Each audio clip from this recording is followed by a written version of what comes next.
Doctor YouTube channel को देखने का शुक्रिया। सब्सक्राइब करें और सत श्री अकाल। मेरा घंटी नाम के निशान हरमीत पर सिंह है। भी मैं पाकिस्तान का क्लिक पहला करें। सिख थैंक यू सो सहाफ़ी मच। हूँ। मेरा ताल्लुक केपी के शांगला चकेसर से है।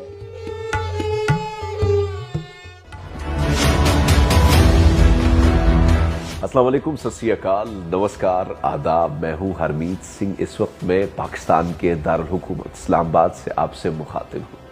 नाज़रीन, आज की बड़ी खबर यह है कि न्यू दिल्ली की किसान रैली जो पिछले कई महीनों से जारी है, इसमें एक ऐसा दहशतगर्द पकड़ा गया जिसका मकसद एक तरफ दिल्ली पुलिस पर फायरिंग करना था तो दूसरी तरफ उसने स्टेज पर मौजूद 4 बड़े सिख लीडरों को शहीद करना था। वो पीछे से शूट करेंगे, उनको पुलिस वालों को ये लगेगा किसान लोगों ने ये चलाया है। जो स्टेज पे 4 लोग होंगे उनको शूट करने का प्रोग्राम।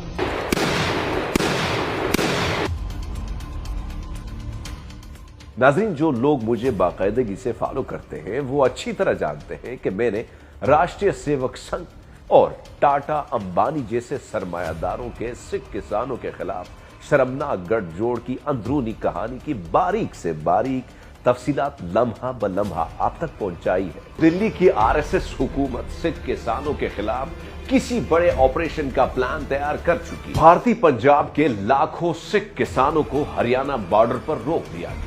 बीजेपी सरकार ने एहतजाज करने वाले सिखों पर जमीन तंग कर दी है। चंद ही सालों में सिख अपनी जमीनों से हाथ धो बैठेंगे। हिंदुस्तान की आरएसएस सरकार ने सिख किसानों के खिलाफ अपनी नापाक चंकियाई सियासत का आगाज कर दिया, मगर इसके पीछे मोदी सरकार सिखों के खिलाफ एक नापाक साजिश के ताने बाने बुन रही। नाज़रीन, ये जो आरएसएस का दहशतगर्द न्यू दिल्ली की किसान रैली से पकड़ा गया है, इसके बारे में मैंने अपनी 13 जनवरी की अपलोड होने वाली वीडियोस में पहले ही बता दिया था। मंसूबा यह है कि पहले न्यू दिल्ली की मोदी सरकार सिखों को भड़काने की कोशिश करेगी और फिर इसी के आड़ में किसी रात सोते हुए सिखों पर लाठियों, बरशों और त्रिशूल से लेस इंतहा पसंद हिंदू हमला कर देंगे। आंखें खुली रखें, रात को चौकन्ना पहरेदारी का एहतमाम करें। पुरअमन एहतजाज दुनिया के हर इंसान का हक। ਇਹਦੇ ਦੱਸਣ ਮੁਤਾਬਕ ਆ ਵੀ ਮੈਂ ਇਸ ਵਾਸਤੇ ਛੇੜਛਾੜ ਕੀਤੀ ਸੀ। ਇਹ ਰੌਲਾ ਪਾਇਆ ਸੀਗਾ ਵੀ ਜਦੋਂ ਲੜਕੀ ਦਾ ਮਸਲਾ ਆਊਗਾ ਤੇ ਇਹ ਜਿਹੜੇ ਪੰਜਾਬੀ ਲੋਕ ਆ ਇਹ ਬੜੇ ਭਾਵਕ ਨੇ ਤੇ ਇਹ ਉਸ ਵੇਲੇ ਜੋ ਇਹਨਾਂ ਦੇ ਕੋਲੇ ਹੈਗਾ ਇਹ ਉਹ ਕੱਢਣਗੇ ਇਹਦੇ ਦੱਸਣ ਮੁਤਾਬਕ। ਤਾਂ ਮੈਂ ਇਸ ਕਰਕੇ ਇਹ ਕੰਮ ਕੀਤਾ ਸੀਗਾ ਵੀ ਇਹਨਾਂ ਦਾ ਹਥਿਆਰ ਜੋ भी चीज़ है वो मैं वेखा भी किहदे कोले की है। नाज़रीन, जब मैंने सिख किसानों की हिमायत में वीडियोस बनाना शुरू की तो दुनिया भर से मुझे चाहने वालों के बेशुमार पैगामात मिले और सिख किसानों की हिमायत में बनाई गई मेरी वीडियोस के मजमूई तौर पर व्यूज दुनिया भर में 1 करोड़ से ज्यादा लोग देख चुके हैं। यही वजह थी कि जब मैंने 13 जनवरी को यह बोला कि मोदी हुकूमत आरएसएस के जरिए सिख रैली पर हमला करने वाली है। जो स्टेज पे 4 लोग होंगे उनको शूट करने का प्रोग्राम। जो स्टेज पे 4 लोग होंगे उनको शूट करने का प्रोग्राम, ताकि 1984 की तारीख फिर से दोहराई जाए। तब मुझे कनाडा से सिखों के बहुत सारे मैसेजेस आए। यूके से एक सिख दोस्त ने कहा, हरमीत सिंह, क्या तुम्हारी खबर पक्की है कि वाकई आरएसएस ऐसा कुछ करने जा रही है? सत श्री अकाल हरमीत भाजी, रशपाल ਸਿੰਘ ਬੋਲ ਰਹੇ ਹਾਂ ਯੂਕੇ ਤੋਂ। ਭਾਜੀ ਬਹੁਤ ਵਧੀਆ ਵੀਡੀਓਜ਼ ਬਣਾ ਰਹੇ ਹੋ ਤੁਸੀਂ ਤੇ ਤੁਹਾਡੀਆਂ ਕਿਸਾਨਾਂ ਵਾਲੀ ਵੀਡੀਓਜ਼ ਨੇ ਅੱਗ ਲਾਤੀ ਹੈ ਇੱਥੇ ਯੂਕੇ ਕੈਨੇਡਾ 'ਚ ਤੇ ਸਭ ਲੋਕ ਤੁਹਾਡੀ ਵੀਡੀਓਜ਼ ਸ਼ੇਅਰ ਕਰ ਰਹੇ ਨੇ ਤੇ ਬਹੁਤ ਵਧੀਆ ਬੋਲਦੇ ਹੋ ਤੁਸੀਂ। ਭਾਜੀ ਆ ਤੁਸੀਂ 13 ਜਨਵਰੀ ਵਾਲੀ ਵੀਡੀਓ 'ਚ ਆਖਿਆ ਕਿ ਕੋਈ ਮੋਦੀ ਸਰਕਾਰ ਕੋਈ ਹਮਲਾ ਕਰਨ ਵਾਲੀ ਹੈ ਸਿੱਖ ਰੈਲੀ 'ਚ। ਮੈਨੂੰ ਇਹ ਦੱਸੋ ਖਬਰ ਤੁਹਾਡੀ ਪੱਕੀ ਹੈ? जी बिल्कुल रशपाल जी, बहुत धन्यवाद तुहाड़ा, तुसी साड़ी वीडियो वेखदे हो। ते दूजी गल यह कि गल बिल्कुल सच्ची आ ते नाल एक होर गल मैं तुहानू दस्सां, एक होर वड्डी खबर जिहड़ी मैं दे रिहा तुहानू कि 4 ਜਿਹੜੇ सिख लीडर ने ਉਹਨਾਂ ਨੂੰ रस्ते तो हटाउण वास्ते आरएसएस ते मोदी सरकार प्लानिंग भी कर रही है। मैंने कहा, पाजी 100% यही होने जा रहा और फिर वही हुआ। इस वक्त मेरे मोबाइल में दुनिया भर से 2000 से ज्यादा व्हाट्सएप मैसेज शुक्रिया के तौर पर मौसूल हो चुके हैं कि हरमीत सिंह आपकी बर वक्त खबर ने सिख किसानों को एक बड़ी तबाही से बचा लिया।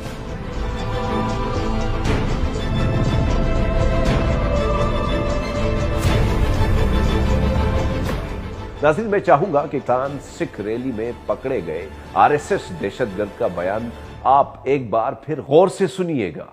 राय थाने में प्रदीप एसएचओ है, वो कभी हमने थाने के आके देखा नहीं।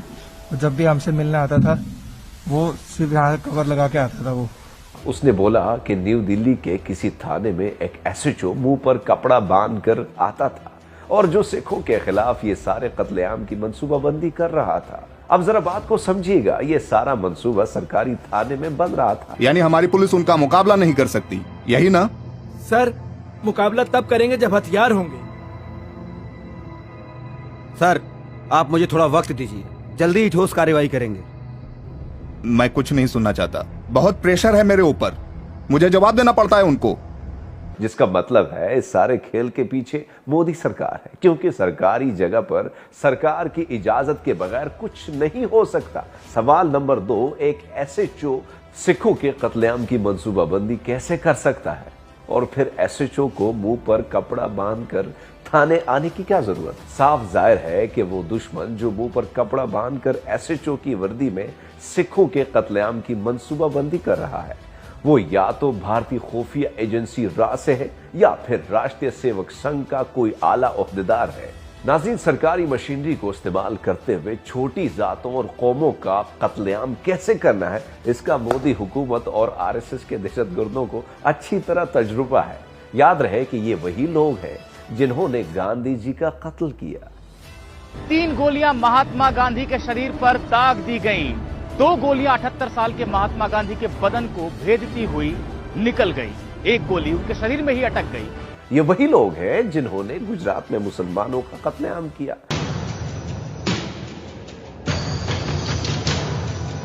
2002 के गुजरात दंगे में इंसान और शैतान का भेद खत्म हो गया था। सड़कों पर बहता रहा खून, खाक हो गई बस्ती की बस्ती, सैकड़ों लोगों की जान गई और हजारों घर बर्बाद हुए। ये वही लोग हैं जिन्होंने 1984 में 3 दिन तक दिल्ली में सिखों का कत्लेआम किया। दिल्ली, कानपुर, लखनऊ, बोकारो, इंदौर, मुरैना और ऐसे कई दूसरे शहरों में सिखों का कत्लेआम शुरू हो गया। अगले 3 दिन में देश भर में हजारों सिख मारे गए। ये वही लोग हैं जिन्होंने 2000 सिंहपुरा मकबूजा कश्मीर में सिखों का कत्लेआम किया।